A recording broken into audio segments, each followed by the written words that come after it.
like I'm really big. Oh, let me back this out. Like I feel like okay, there we go. I felt like I was real big on the screen. It was scaring me. Good morning. Good morning. Good morning. How are we doing on the audio? Um, I hear a little feedback, but it's not bad. Like you don't have to mute yourself, I don't think. Okay. Okay. Okay. All right. All right. How was your week? It was out of something's going on. It was just different. Something's in the atmosphere. Hmm. Things are happening. Perfectly positive things are happening that we don't know nothing about. So whatever is going on is for our good in the future. There you go. We're gonna claim that. We're gonna claim that. All right, all right. Well, welcome everybody. Welcome everybody to the Saturday morning tea, where we discuss health information, news, education, certification tips, and entrepreneurship. You know, I feel the need for entrepreneurship in this world today.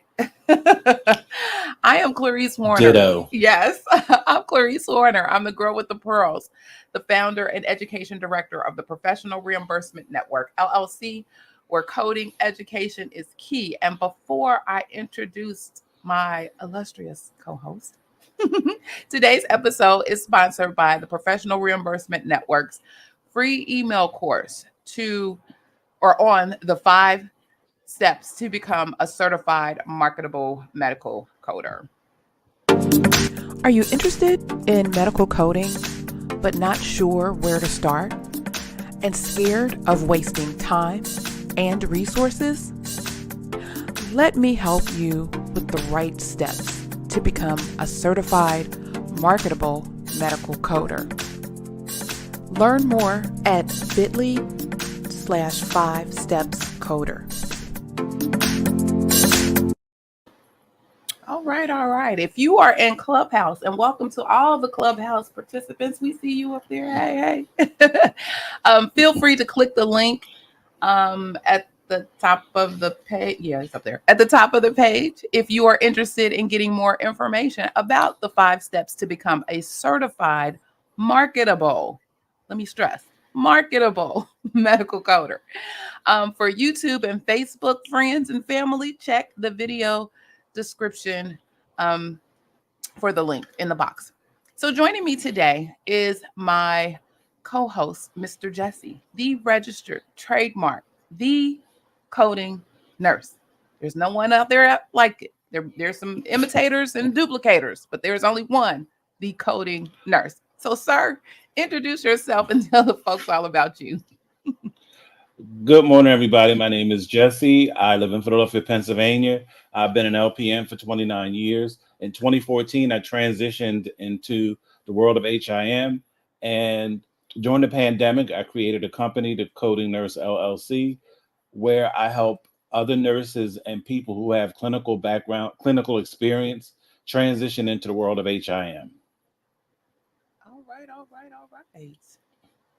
Cool, cool, cool. And I see Miss Vicky is on YouTube. Thank you. She said the audio is great. Okay, thank you. See, she has our back. I love her. She lets me know when things go awry on other platforms. So I appreciate all of those joining from Clubhouse to YouTube to Facebook, because y'all keep me right. Because y'all know how challenged I am in these technological streets. Okay. So before I get started, if you are on Clubhouse and you want to join in or add to the conversation, feel free to raise your hand. Please raise your hand. Don't be shy. Come on up to the stage. Your opinion matters and is welcomed here. Plus, we want you to. It's a training opportunity and a learning opportunity as well. So if you've never been on the stage or don't know what that stage feels like or looks like, then here's an opportunity to come and test the waters. So even to come up and say hi, you can come on up. We will gladly greet you on our stage in Clubhouse. And then for my Facebook and Definitely. YouTube friends, y'all know what to do. Y'all know to hit that chat. We monitor both of them, Mr. Jesse, more so the Clubhouse, because Lord knows I got a whole bunch of stuff going on right here. And so that we can all have a conversation about the things that we are getting into and the tea that we will be spilling today. So let's get into it. Lord, what's happening? I feel like we need a whole prayer before we. What is happening? Okay. These Medicare Advantage streets are just run amok. What is happening? What? See, let me just say this. I feel in my spirit there is so much money out here in these streets that folks are just out here. I can't even imagine. That's probably how much money it is, because I can't even imagine it. While we're doing all of this, why there's so much overpayment, why there's so many fraud schemes, why there's just so much going on that's awry. I feel like, to your point, Mr. Jesse, the directions and instructions are clear. They tell you what it is they want you to do. They tell you what it is that you shouldn't do. Why do we feel like we can just do whatever it is that we want to do? So there's another health plan that is looking at a repayment. They received, according to the OIG, $9.2 million. What in overpayments? People for diagnosis, for high-risk diagnosis codes in 2016 and for 1 year. Yeah. Yes. So that's 1 year. $9.2 million. 1 year. Lord. And that's one plan. And that's one plan. So imagine. Now, we done talked about how many plans so far? 3, 4? Yeah. Lord, I'm praying every day. Lord, please provide me, carve out the time for me to complete all of this paperwork. Lord, please. Because I feel that somebody needs my help. And maybe see, it just hit me again. That may be a whole other business opportunity. Y'all need my help. Let me help you help. They do. Yes. They need our help. And so once you become a certified marketable medical coder, we can use you to help them too. Speak it as if it is so. Okay, so if you are on YouTube and Facebook, I believe the links are actually connected, so you can go take a look at what we're looking at. But so the OIG posted a report about this particular health plan, and it's Keratin Health Plan, and some of the diagnosis codes that they submitted to CMS. You know, CMS relies on those Medicare Advantage organizations to submit information and the diagnosis codes from their provider. So it's a chain. So of course the providers have to see the patient and document the diagnosis codes from prayerfully what they've seen, and not something that they thought they saw. And maybe that may be the weakest link in the chain, but that's a whole other conversation. From there, the information is transmitted to CMS, and then CMS, or that information is transmitted to the managed care organization, and then the managed care organization transmits the information to CMS. And so they're seeing a lot of miscoding, misdiagnoses, et cetera. Now, these managed care organizations have, stepped up and said, hey, that's not right. We didn't do that. And they disputed and disagreed, but I haven't seen anyone yet that got their stuff overturned. I don't know. I don't. Maybe some of them got some of the dollar figures lowered a little bit, but nobody got them completely overturned at all. No. Go ahead. I'm sorry. I would just wanted to touch on a point about nobody really being able to overturn any of their decisions. You might have a couple people, instead of them finding 208 fraudulent cases, they might reduce it to 207 or 206. And that's not a whole lot. No. So yeah, this is some of the things we're talking about pretty much is just about what's happening over in these streets. It's ridiculous. It's ridiculous. Mr. Jesse, did you want to weigh in? I just wanted to just talk about just the overall lack of provider education, because this all sits squarely in the lap of provider education. And it goes for across the board for MDs, MPs, PAs, because everybody is pretty much educated the same way. And it's not good. And something's missing. Exactly. Something is And missing. I think that's what's missing is I think that the older providers who are used to doing things their way, you can't tell them anything because there are still a few around. I think that they poison the bucket for all of the new people coming in, and you adopt the behavior of the people who train you. Right. And you have a lot of people, because I know, like, that was my main frustration, and that's why I'm really over the whole CDI thing, because you have people who hire you for your expertise that don't want to listen. So you have to go ahead and let these kind of things play out. Like, and my famous example, I worked for this one company in 2018. I was jumping up and down telling them what they were doing was fraudulent. I ended up resigning. 3 years later, they are now in the throes of a False Claims Act lawsuit with the government. You see, I'm drinking my tea, right? So, they're going to catch up to you. They're going to catch up. They're going to catch up.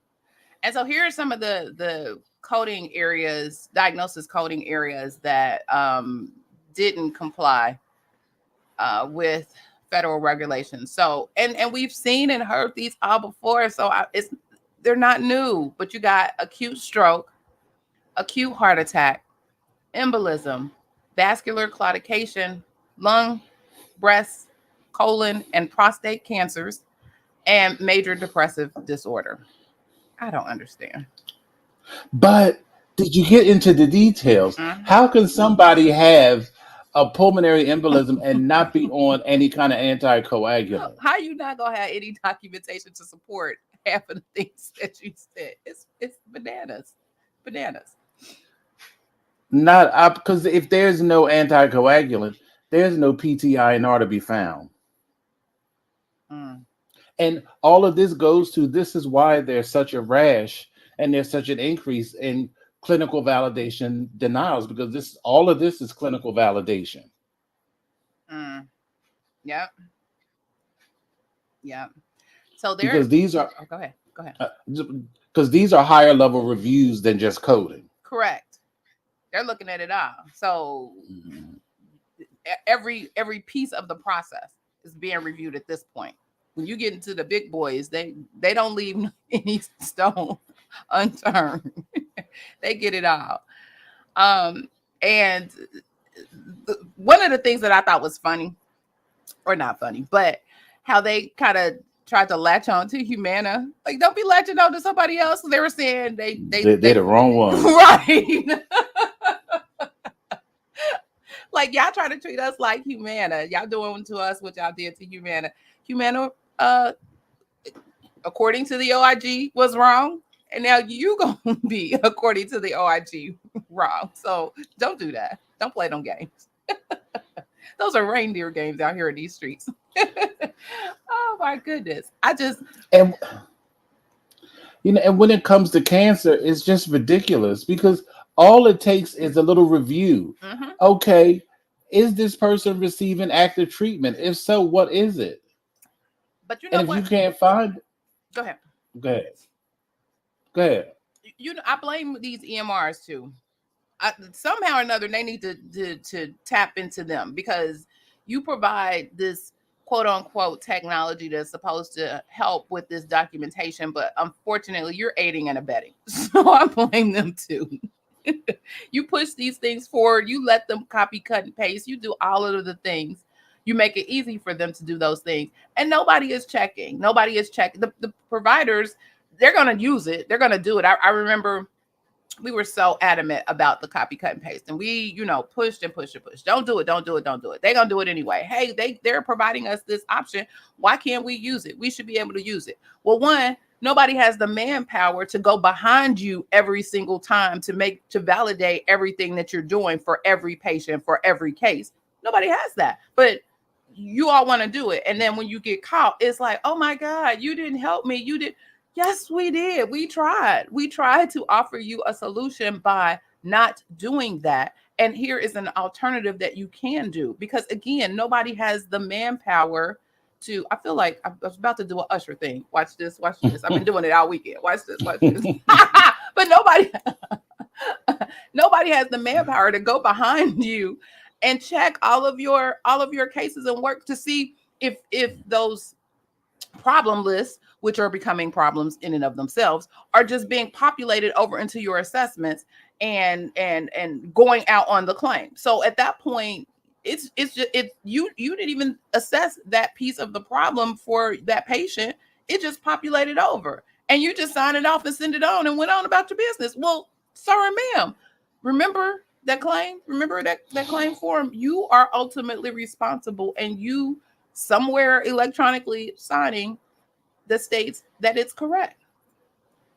So I don't know. I think they should turn. I'll be like, excuse me, Mr. EHR or EMR software company organization. You may want to share in this, and maybe some of the things will stop if they start hitting them in the pocket. Maybe some of this foolishness will stop. I don't know. What you think? I don't know. Because that's like blaming a car manufacturer because they have cruise control and you put it in cruise control and have an accident. Well, I still think they got a stake. I do. I think they got a stake. That example, yeah. But I still think these EMR people got a stake. Like, stop. I don't know. Or these organizations need to provide the resources to make sure that their stuff is clean going out the door. But you don't have that. I mean, if you think about it, they're looking for you to produce. They're looking for production nowadays. They're pushing you to get these claims out the door. But let me tell you what they really do in a very simplified way. How these companies on the grassroots do it is they have people like me, people like you, who will tell them this is not right. You have to do it this way. You have to do it that way. Either those people leave or they get forced out, and they get coders who will do and go along with whatever they say. Correct. So I think that what they need to do in addition is when they come after Humana and all these other companies, they need to come after the coders too. All right. Everybody gonna get a piece of it. Everybody gets a piece of it. And then and if maybe you it have will to, stop it. You're right. Right. And if you have to go in front of a HEMA or AAPC and explain why you violated the code and guidelines when you know you have to follow them. Your rule, the coding ethics and all of that, then that's right. That's an interesting spin. So can you imagine folks walking in into the principal's office like, because they told me to do it? What does that have to do? And I mean, what does that have to do with anything? What does that have to do with anything? They do it in nursing all the time. You have people, and it's some nurses in the room. You'll have nurses. Somebody asks them to do something. I'm not losing my license. Right, and that's what these coders need to start saying. I'm not losing my certification. I'm not losing my certification. You know what you had to go through to get it. And some of y'all went through a whole lot to get it. Spent a whole lot, studied a whole lot, struggled a whole lot to get those certifications and even to maintain them. And then you're going to risk them over some... You going to risk them? Don't do that. Don't do that. That's crazy. Crazy. Because they're coming. They're coming. They are coming. They're checking all this. And if you're working in any type of, if you're doing any of the HCCs, baby, they coming for you. Make sure your stuff is tight. Make sure it's tight.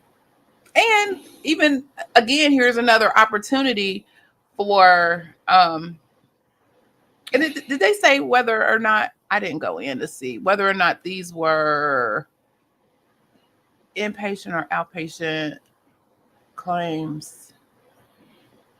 I don't think they said. I don't think they said. But you can tell.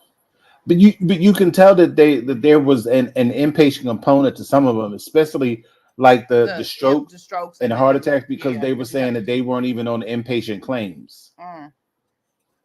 That's even worse. Like, get your stuff together. What is happening? Yeah.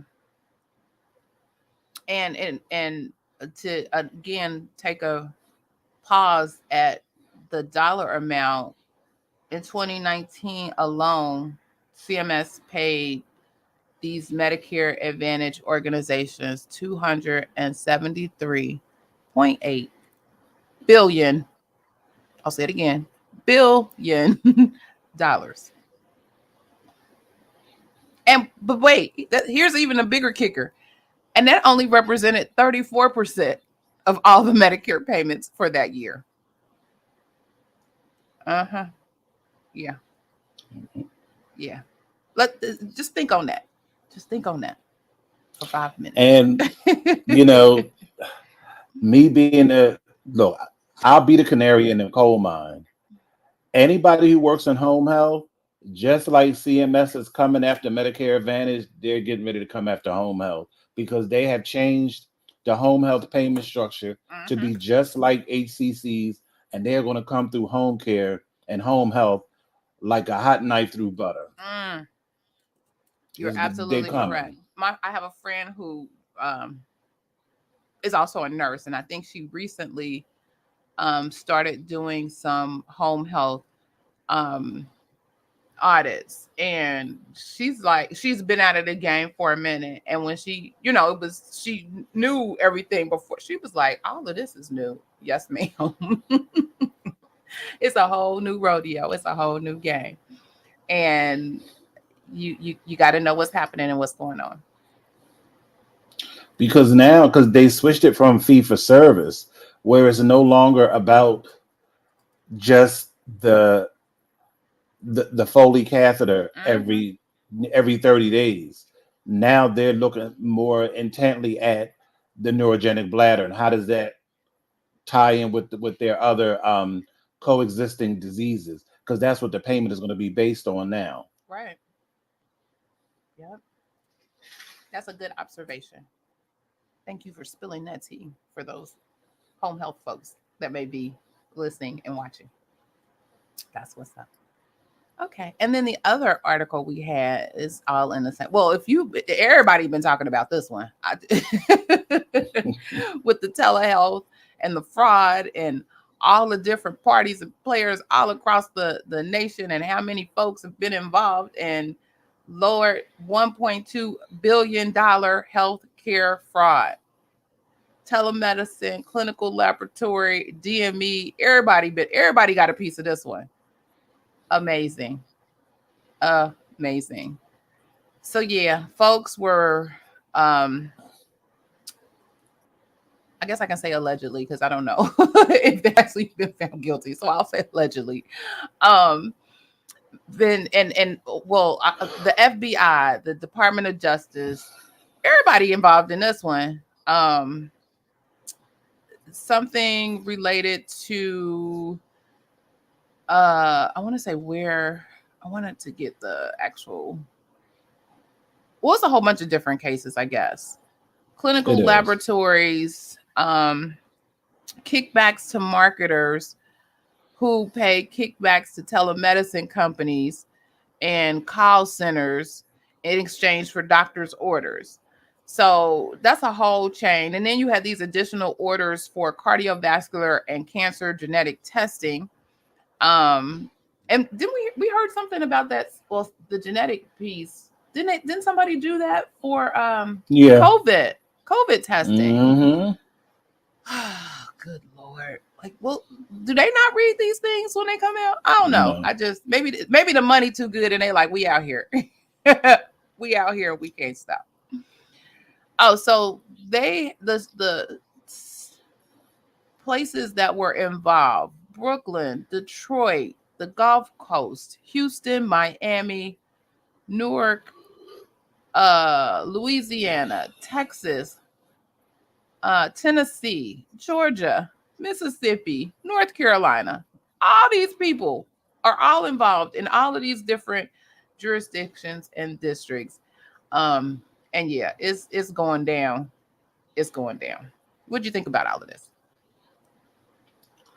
I know the people at the OIG must just shake their head every day they come to work. They have to. Like, did you see this foolishness? I'll just say foolishness. Did you see this foolishness that came across my desk today?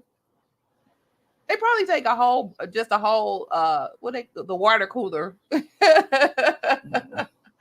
at this foolishness that came across my desk today. And when will we learn? And when will we get it? And when will they Never. stop? But Never. again, I mean, you question that, or I question that, I ask that.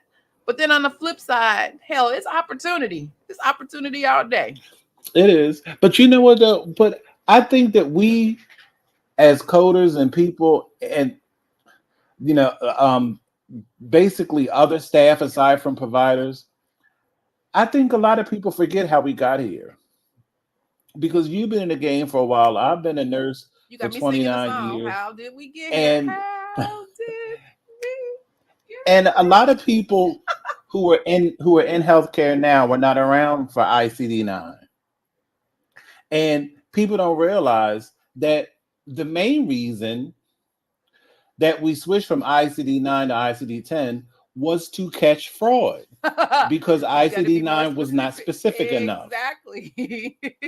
And that was also an increase. That was also another measure put in place because back then, whatever the doctor said went. Mm-hmm. That was when they created utilization review, and HMOs didn't start until the early 90s Mm-hmm. because they were trying to rake in providers stealing because providers used to bilk Medicaid for billions back then too. Billions It and has billions. never stopped. That's true. This Come is on how with we the got history here. lesson. Come on with the history lesson. Hey, I've been around a minute. I done seen it. And it's like new doctors, you would think they would know better. They just learn from the old. And then they try to the crazy part is really everybody is trying to figure out schemes to get around it or get over it, or how can I do XYZ versus, well, let me just do what I'm supposed to do, and so I can keep my money and I don't have to look at jail time or lose my license or any of the things. Why does it have to be about getting over? I don't understand. That's a Right. whole thought process. I don't know. Why? And you know what? And I have a little ray of hope. I got a little, because we You always rag a on ray of providers. hope? Hold up, wait Let a me minute. tell you. You see, I stopped drinking my tea. Let Hold me up. let me tell you. In this room, we give fraudulent providers the business. The business. But let me tell you, last night I decided to join my AAPC chapter's Facebook room, Okay. Facebook group. Okay. Because I detest Facebook. But anyway, I'm like, I got to start networking. I got to know what's going on. I need to, there's a lot going on. I got to. Well, I came across a post. How about a provider has started a coding group for providers so they can understand coding? I said, well, look at this. There's a I think that's great. there's a physician, and he does a great job. Oh shoot, I can't think of it off the top of my head. He trains. He has courses and all of that geared specifically for providers, and so it's a provider peer to peer um,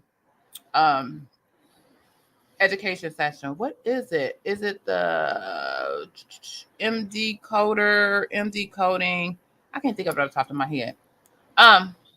If you start talking, I'll look for it. But he has that, and it's really, really good. He went out some years ago, because I've been following him for years. He went out and he was just frustrated by not being able. He felt like that there was a disconnect. There was a disconnect between, medicine and physicians and their, what their thought process was and the reimbursement methodology. And there is, but you have to figure out how to put those pieces together. And so that was why he was like, you know what?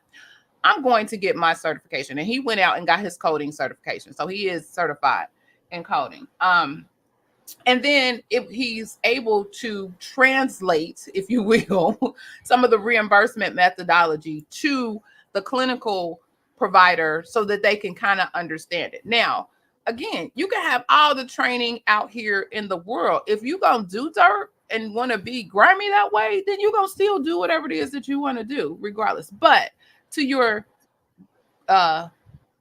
small glimmer of hope that you have, that I'm just so excited to hear about, the opportunity does exist for providers to get the education that they need.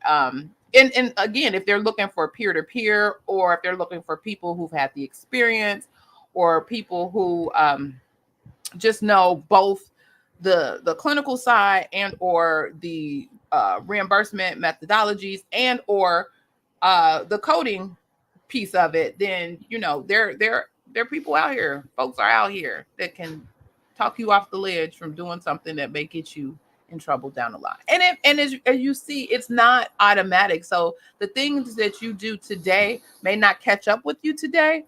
Oh, but they're getting caught. I guess one thing COVID did was allow them time to figure out, you know what? Let's get this, that, and the third. And they getting it. They are. Thank you, Asha.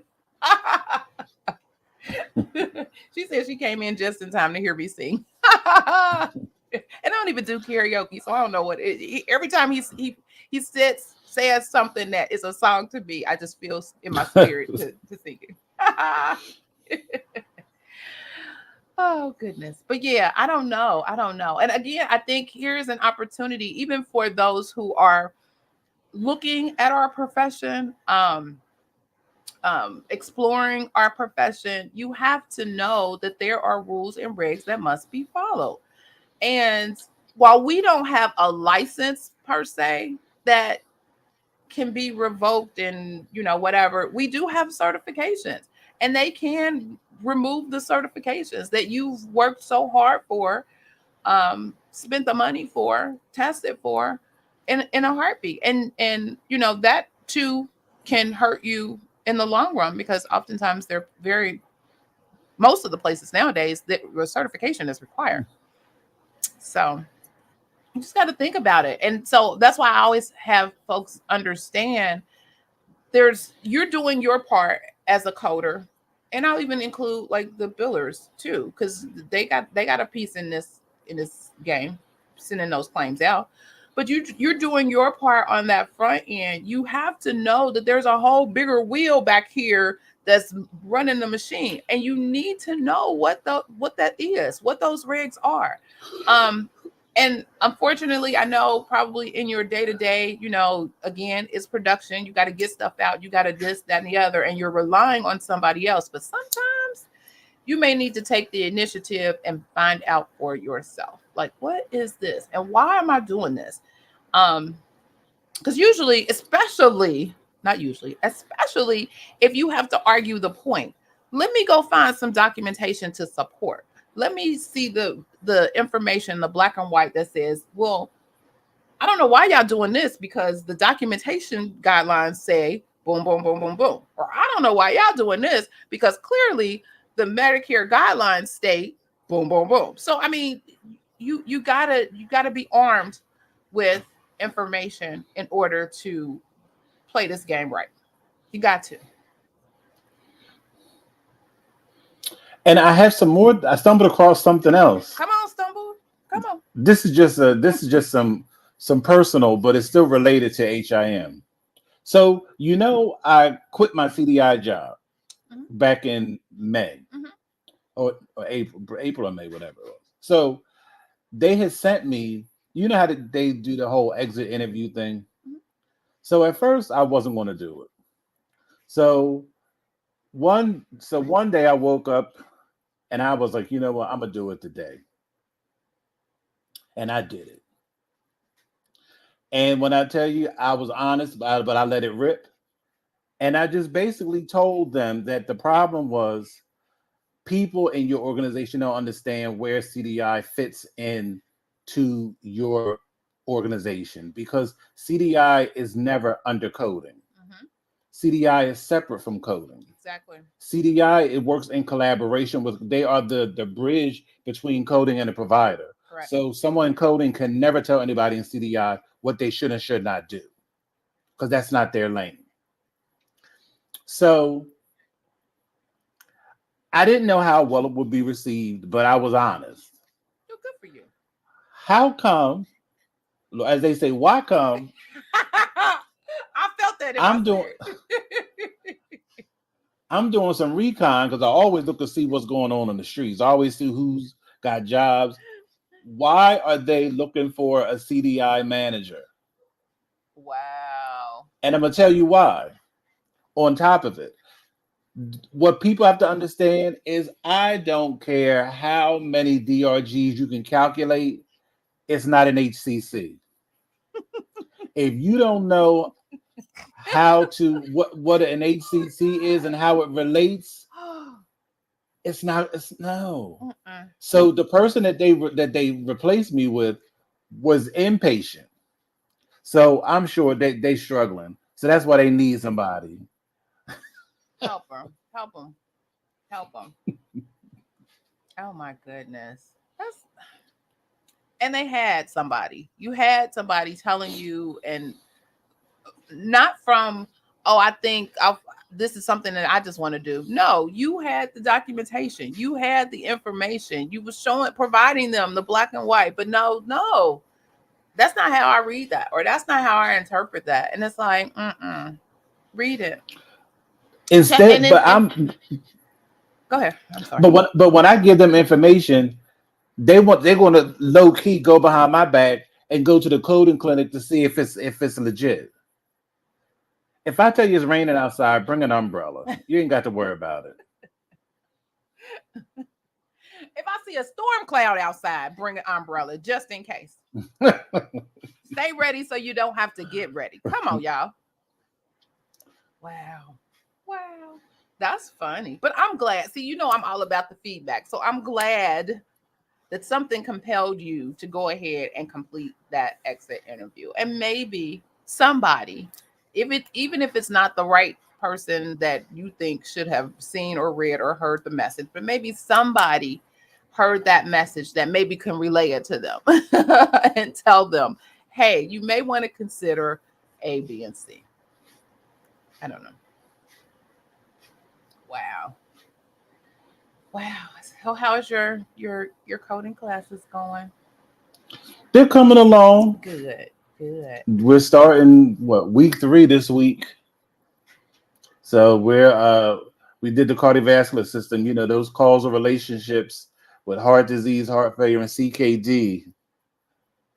Bless It's them. rough. I know that's right. Yeah, we're starting. I'm putting together the information and the ads and all of those lovely things you have to do nowadays for my next coding class. And I want to do it in the end of August. My spirit says in August. Um, but I got other class work to do and other clients. So, but we're gonna figure it out. And I want to pick a good day, and I may have to like open it up to 2 days. And I don't want to really do that, but in order to assist the people coming in, I may have to just open up 2 days that they can come in and get the information, get questions answered and that kind of thing. Or I just, based on my experience and the questions I get during this particular module, here's like a Q&A or FAQ or whatever. And maybe I'll do it that way. So I'll have something that, hey, I know you gonna ask me this, but if it's something else that I missed, then that way you can reach out to me. And so maybe I'll do that because I'm gonna do a live session where I'm going through. So you'll get like an asynchronous where you'll get the slides and the material, but then I'm gonna actually teach a live session every week with the people. And yeah, it's gonna be fun. I already got people like, when are you coming back and teaching me a class? I got y'all. So it's gonna be fun. It's gonna be fun. And then we got our potential. Look, I'm speaking all of our stuff in existence. We're gonna have a meet and greet, or we're gonna have whatever. You see, Asha, we're gonna have a meet and greet, or we're gonna have whatever it is we have when we come to the wonderful city of Philadelphia. Is she up there? When we coming to Philly? What I hear, we coming to Philly? When we come to Philly. Brought me up just on time. What? We looking at October. Oh my God, yes. We looking at October. This is so awesome. So I'm so glad. So I wanted to catch. Actually, I want to catch y'all up with something that was happening, and I wanted to ask a question. And I know, Jesse, you're gonna have to, Q-tip love me because you're about to throw me against the fence. I can hear. I just already know how that's gonna go with the question. But you always so I'm glad you prepared for it. I'm glad you prepared. Yeah, I already know. It's the Philly love. It's the it's the brotherly love. So, but I'm excited about October. So please, please, please, please don't leave me out. I won't. In the cold. We won't. So I don't know if I had told you guys a whole lot about when I first came into the business after school. I started working for a particular specialty group. I don't want to throw them all the way underneath the bus if I haven't already said it. Because I was in school and I was, or just out of school, and I was getting ready to get certified for my coding. There's a few things that they weren't doing right. Long story short, me not really knowing any better because I was still new, was expressing, real questions about like what they were doing that they probably weren't supposed to be doing because I had learned something. I was a smart student. They essentially ended up letting me go on some nonsense. Okay. And it took me from, in that month and a half that I was not employed looking for another job, is around the time that I met with you guys. I met up and found you guys. Okay. But then all this time, I've literally been going back and forth with the Department of Unemployment to, in my mind, close this door, like get my money and also close this door. Unemployment finally granted me my money this week.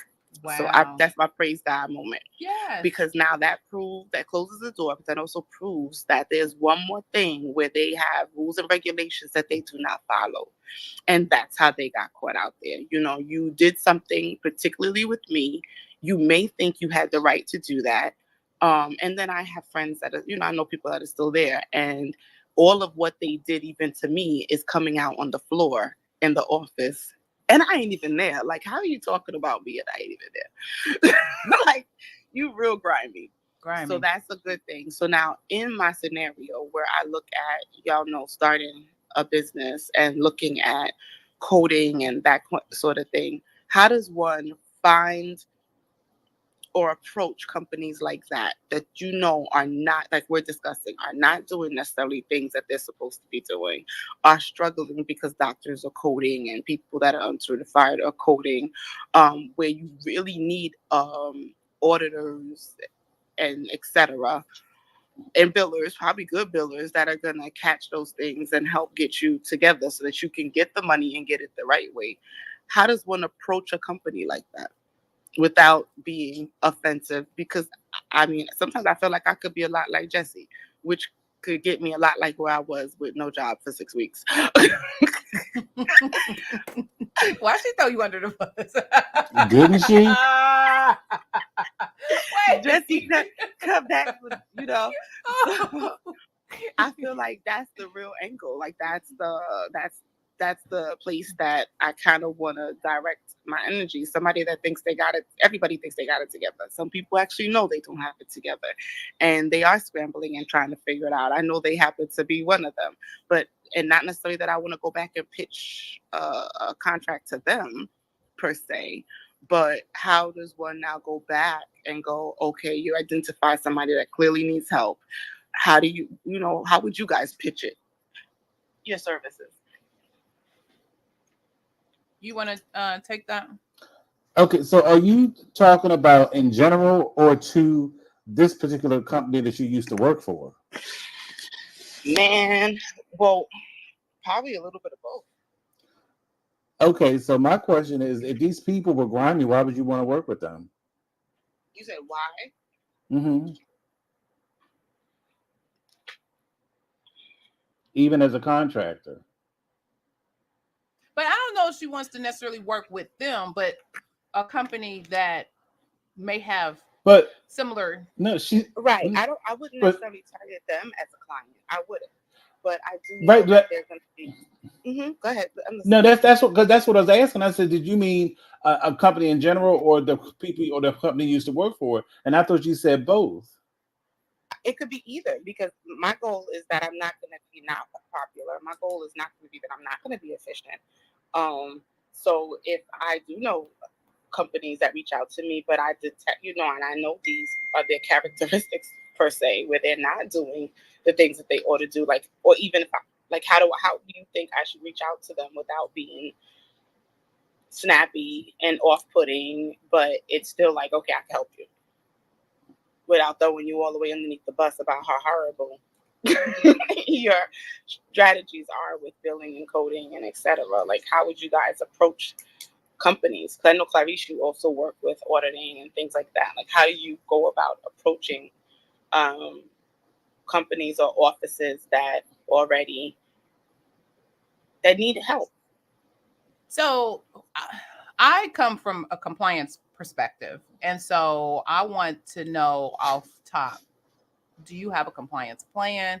Do you have a compliance? Is there someone who is actually doing compliance in your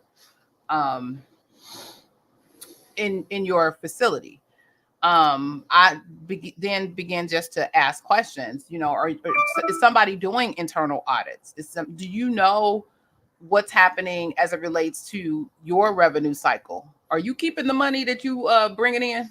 Do you know that for sure? Do you know that money that you bring, the services that you provided, the work that you've done, the claims that you submitted, do you know for certain in your heart of hearts that money is going to stay with you for the long haul? Do you know that? So I have a conversation just to see where they are. Now, some of them look like a deer in headlights because they have no idea what the who, audit, the what, the money, the revenue cycle, what. And so at that point where they are in that system. Others may have a little more knowledge. Some may even have somebody kind of looking and checking things on the back end. Another question you can ask off the top is somebody monitoring your denials. Who's looking at your denials? Because most people don't have that. They have a person that's billing. They'll bill you all day. They'll submit those claims. They'll do AR. They'll do all that stuff. But nobody may look at the denials. Okay. And like I said, so I come in with the compliance hat. And then, not being aggressive, but from a place of, okay, well, these are some things that you should consider, and let me help you. Mm-hmm. Let me help you. Okay. Thank you. Yeah. Mr. Jesse, did you want to add? You covered it. Good morning, Danette. Yeah. So yeah, that would be my approach to like cold calling. So is somebody providing you with these names or list of people, or you just kind of cold calling them or cold reaching out to them? I am probably I'm going to start within the next couple of weeks. I'm going to start cold calling. Okay. Because you can always start with, if So are you looking for small providers that are not associated or affiliated with like a large organization, or solo practitioners or small groups, or what are you? Well, right now I was looking at small providers, Okay. but as I look at those, just looking at them, I'm recognizing that, like for instance, where I live here on the island, they may be small providers, but they all kind of do things together via the community. For example, when it was a PPE issue when it came to COVID, they all kind of together worked to make sure all of the companies or all of the offices had X, Y, and Z. So they bulked up together and then distributed the supplies. So that's kind of how I feel. Like they're not necessarily a company, right? But because of how they work, I just know that they're providers that all work together, whether they're the same specialty or not. So I kind of am looking at that also, like to kind of prepare myself, because I might be looking at one provider, and next thing I know, because of who they know and how they work within their community, it may not just be the one, it may be others. Okay. So do you have, is there a local medical association on on the island? Do you know? I actually don't know. Okay. I haven't even considered that. I just looked into my little small town because they just seem to, I figured I'd start right where I am Okay. and branch out from Okay. there with the doctors that I'm somewhat familiar with, that I think I could get a couple of minutes and practice the pitch. But I'm just kind of practicing what I would say or preparing, if that makes sense. Mm-hmm. Mm-hmm. That makes perfect sense. Yeah, I would, like you said, start to with those providers that are close to you. So providers Hmm. that, either you have a relationship with, you see, um, if you have others that go to different providers, because then at that point you will get a better understanding of the lay of the land. Like, are they all affiliated with somebody larger, or do they work together, or what does that look like? And that can Right. help you develop the pitch for that. Because if they're affiliated with a larger organization, 9 times out of 10 they won't necessarily need your services because they have the resources connected to that. But if they're looking to kind of branch off, they might not I even know know they have the other resources connected. That that might be other the other part. specialty group, they act like they do, and they really don't. Yeah. Yeah. They're doing all the stuff we're talking about here, and because the doctors own the group, Uh-huh. the doctors are mainly making the decisions as to what to do and not to do, in their opinion of making money and kind of sliding through. Like they're doing all the Medicaid quote unquote fraud stuff. They're doing all like if I could tell you, their notes are ridiculous. Like Oh when you boy. guys start talking about whistleblowers, I was like, "Dang, I probably should have been a whistleblower." Dang, And I'm gonna need why were we Jesse, close talking your ears, about sir. this? Close your ears, because I know that's right in line with where y'all Why? I going. was like, why? Why didn't I understand how this worked before I could? I thought I was just being smart and learning stuff, and no, I was wrong. I should have kept my mouth shut. Found y'all earlier. So, Yeah. yeah, because yeah, so I'm just laughing at that stuff. Like, boy, and even now that I'm actually one more class before I'm finished the billing certification, and I just find it so funny. Like, there's nothing that I learned in the billing course that they did well or at Wow. all. Wow. Nothing at all. Wow.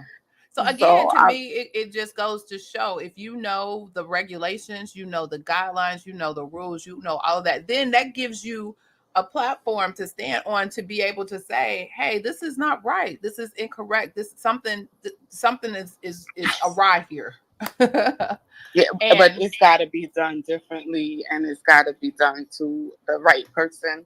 And what I think sound, in my opinion, that may sound like you care versus you could be threatening. You could, correct. because some people, what I realize now is maybe I sounded, even though I was asking questions or I was concerned about the company and what we were doing, um, it may have come off a lot differently because they were actively, regularly doing some nonsense, and I was just like, yikes. Yeah. Yeah. And your approach is a big part of that, being able to show that, you really want to provide help and be a resource for that particular organization that helps. So, but you got it. You got it. You getting there. You getting there. You'll be there before you know it. We'll be like, hey, I should walk us through this. Do this for you. I know in the chat you guys are talking about the AAPC Facebook group, and Mr. Jesse, you, to your point, I think most of the chapters, local chapters, have them.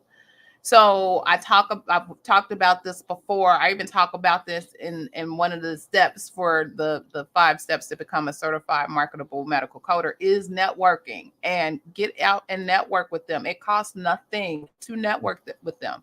And we're all, for the most part, there's a lot of virtual things that are happening. So just like you have your, see, I was about to throw some shade and I'm not going to do that. Never mind. Just like you got them other groups that you go out in and you participate in some professional groups, if you will. And they actually are looking for speakers and experts in certain parts of billing or certain parts of coding. So it's not, I don't think it's altogether hard or difficult. You just gotta, like you just said, Clarice, jump in, because I didn't jump in. I thought I was tapping the water, and it was like, hey, can you get something ready for November? And I was like, right. Hey, jump in. No. Whatever it is. and that's another opportunity. That's a training opportunity. That's free training for you. So say you want you want to provide services, or you want to present information or be a speaker or be whatever. Here's an opportunity for you. And some of the chapters are large, and some are small, but here's an opportunity for you to network and then test the waters. It's like TED Talks. Test the waters and get out there and do your thing. Now make sure your stuff is right. Let's start there. Please don't go out there and give misinformation. So make sure your stuff is right. But get that nervousness off of you.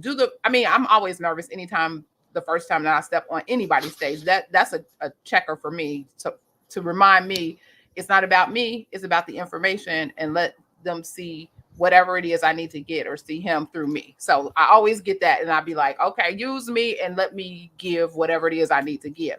So I get that little piece of something in my stomach every time. But then once I start talking, it's a wrap. It's flowing. It's flowing. And so here's an opportunity for you to say, you know what? I am so scared to do whatever. Let me do it. And most of these local chapters are now doing a lot of things virtually. So you can be right on your computers. And I know everybody done did a Zoom or a Teams or Blue Jeans or whatever it is that you all are doing. And you've had these conversations. That's all it is having a conversation, but providing just some information like what we do here. So again, get it out of you. Get it if that's something that you're interested in doing. So there are plenty of ways for you to train. That's a training ground, free training ground. So to piggyback off of your point, Clarice, that's how I qualified to be to get my ICD-10 CMPCS trainer and my CDI trainer through AHIMA, because one of the requirements is you have to present on a local, state, or national level, or you have to have like an article published. So what I did when I found out that requirement, I just contacted my AAPC president, and I told her, I said, I need to do a presentation to qualify for some training I want to get. And matter of fact, she was like, great, we need a speaker for next month. You can do it. And it's a decent sized chapter. It's 150 people. Okay. So I did my presentation on Zoom in front of 150 people. That's what's up. And also you made a great point, writing articles. So maybe you don't want to be the person speaking whatever, but there's also the article approach. And so you can put together a piece, find the information, pull it all together. And they actually have like editors that'll help you, kind of structure things the way they want it to be structured, and, type out the way it needs to be typed out. But there too is a way to kind of propel yourself. And an article, depending on where that article is published, will take you all over the place. Definitely. Yeah. I love it. I love it. It was good tea today. Good tea. Every day. You are absolutely correct. Every day we have something. And even though we done morph from one part to another, we still come out here with the good. Yes. If you will. Oh, I love it.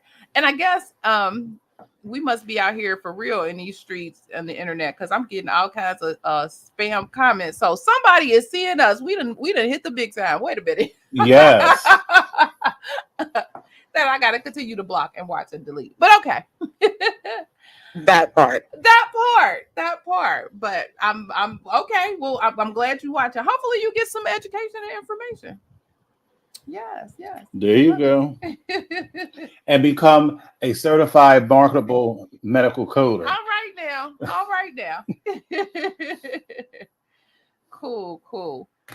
So we are at the top of the hour. Mr. Jesse, do you have any final thoughts or any closing thoughts that you want to bring before? I'm just grateful we were able to present another week. I'm glad to come together and be with my fellow HIM peeps. Yes. And I wish everybody a happy, healthy, and productive week. Yes. Oh, don't forget, we got 2 dates that we will not be broadcasting. So I won't be here August 6th and I won't be here August 20th. I will be, one day I'm doing a retreat. So I'll be retreating. The second day I'll be traveling. So those will be the 2 days that I know for certain that we will not have the tea, but I'll miss you guys. And I probably will I'll maybe just pop up and just say hey or something. I don't know. We may do something because I don't leave home without a computer and an iPad. So we'll do something. It might not be as fancy, but I may just pop in and we just powwow on or something. I don't know, but we'll do something. Okay. But anyway, thank you all again for joining the Saturday morning tea. Again, was the tea spilled today? Was the tea spilled today? Love it.